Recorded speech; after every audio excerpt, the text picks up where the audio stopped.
الراديو كلمة بيرجع أصلها للكلمة اللاتينية راديوس، واللي بتعني نصف قطر الدائرة. وهالشي بينطبق على طبيعة الإرسال الإذاعي على شكل موجات صوتية تعبر الغلاف الجوي على هيئة دوائر. أول مرة سمعوا الناس صوت بشري عبر الراديو كان سنة 1906. هالشي طبعاً إجا على خلفية أبحاث طويلة ومعقدة للعالم الإيطالي غوليلمو ماركوني، واللي تمكن من استخدام الموجات الكهرومغناطيسية في إنتاج الإشارات الصوتية لمسافات بعيدة. بسرعة استفادت البشرية من هالاختراع، وتحديداً بعام 1909 تم إنقاذ ركاب الباخرة سيسي ريبابليك من الغرق باستخدام موجات الراديو، وكمان ساعدت هالموجات في إنقاذ الناجين من غرق الباخرة الشهيرة تايتانيك بسنة 1912.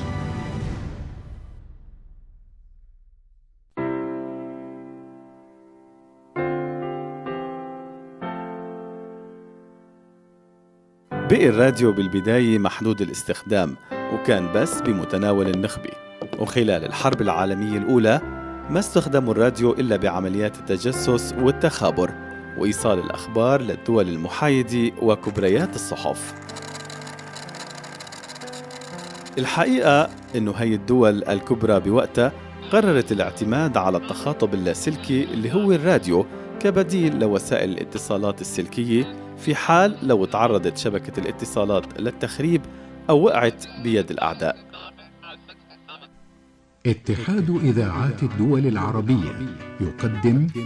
بالدول العربية كان للراديو أهمية كبيرة بالنسبة للحكومات يلي كانت حريصة على أنه يبقى تحت سيطرتها بسبب خوفها من الانقلابات العسكرية، يلي كانت أول شيء تقوم فيه هو السيطرة على مبنى الإذاعة وقراءة بيان الانقلاب لضمان وصوله لأكبر عدد من الناس.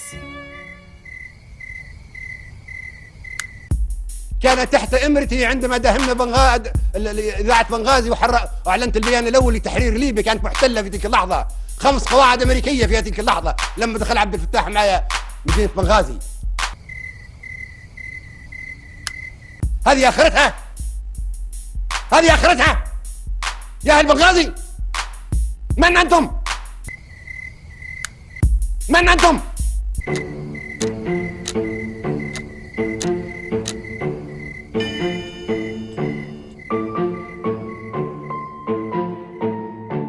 نقدر نقول إنه العصر الذهبي للراديو كان بأواخر العشرينات وحتى خمسينيات القرن الماضي. واليوم بالرغم من ظهور منافسة تكنولوجية حادة ما بين الراديو والتلفزيون والساتلايت وغيرهم، إلا أنه العلاقة الحميمية ما بين المتلقي والراديو لسه موجودة ومؤثرة.